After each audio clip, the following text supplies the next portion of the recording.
রুবাই ও একদম আমার মতন দেখতে, সেম টু সেম, আসলেই অসাধারণ। এই ছবিটার নাম রাধিয়া। এই ছবির চিত্রকর কে জানেন? আমাদের ছেলে মাহি নামে। ওনাকে কোথায় পাবো? আজকে যেহেতু এক্সিবিশন, নিশ্চয়ই ওনাকে কোথাও পাওয়া যাবে। আপনাদের মধ্যে মাহিনটাকে? মাহিন নামে একজনকে চিনি, যে দুর্দান্ত ছবি আঁকে, কিন্তু ছবি আঁকে কিনা ঠিক জানি না। ওই হলো একই কথা, টবি সেম থিং। কি দরকার জানতে পারি?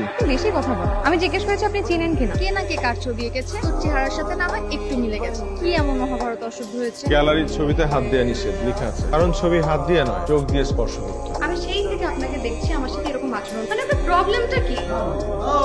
Mahi, hi boy, how are you? আপনি তাহলে মাহিন? তাহলে এতক্ষণ আপনি আমার সাথে মিথ্যা বললেন কেন? মিথ্যা বলেছি কারণ আপনার রাগি রাগি চেহারাটা দেখতে খুব ভালো লাগছিল। মানুষ পটাতে তো দেখি আপনি ভীষণ কুট। তাছাড়া আমি আপনাকে কখনো বলেছি যে আমি আপনার উপরে রাগ? আমি একজন চিত্র, তাই আমার কাজ হচ্ছে সাবজেক্টের মনের কথা ইমেজে ফুটিয়ে তোলা। আপনার ইমাজিনেশনে আমার ইমেজ কোথা থেকে পেলেন? আপনি কোন ইমেজটার কথা বলছেন? ছবি আঁকার সাথে দেখি আপনি অভিনয়ও বেশ পারদর্শী।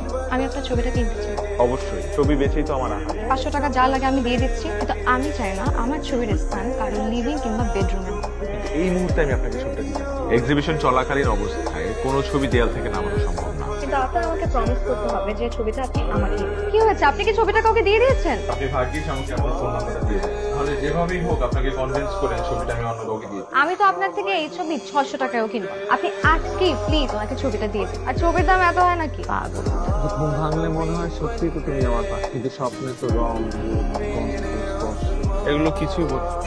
তোমার বেলা আমার এরকম হয় কেন বলো? প্রথম প্রেম তো তাই হয়। প্রেম পূরণ হওয়ার সাথে সাথে রূপ, রং, বন্ধন সবকিছু ভঙ্গ হয়ে যাবে। তুমি দেখো কি হয়েছে তোর, এত ওষুধ খাচ্ছিস?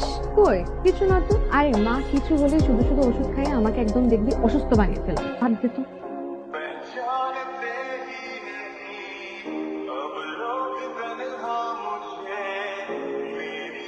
এই যে দেখছো, পুরোটা হচ্ছে আমার পৃথিবী, আর এই পৃথিবীতেই আমার স্বপ্নরা জন্ম নেয়। আর এদিকে এইরকম অবস্থা কেন? সবার মধ্যে যাদের জন্ম তাদের স্বাস্থ্য ভালো হয় কি করে? এটাই হচ্ছে আর্টিস্টের ম্যাজিক। এটা তো শিল্পের প্রতি একদম অন্যায়। আমি একটু মন ভরে আমার রাধিয়াকে দেখি, আমি তোমাকে রং বলে ডাকি। বেশ সুন্দর রং, যাতে আবার ইংরেজি রং না। আমার রাধিয়া কোথায়?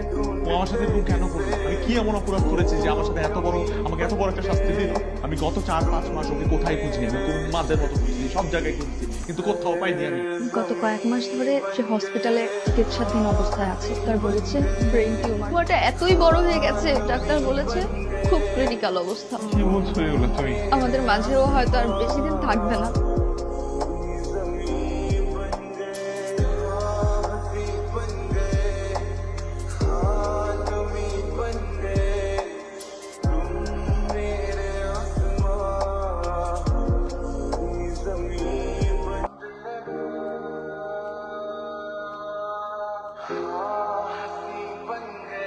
এই পৃথিবীর চারিদিকে কত অপরূপ সৌন্দর্য ছড়িয়ে ছিটিয়ে আছে। যখন বেঁচে থাকি তখন আমরা কিছুই খেয়াল করি না, কিংবা সবকিছু কত তুচ্ছ করে দেখি। আর যখন সময় ফুরিয়ে আসে তখন একরাশ হাহাকার আর চোখের সামনে কিছু অন্ধকার জোনাকি পোকা ছাড়া আর কি বা থাকে।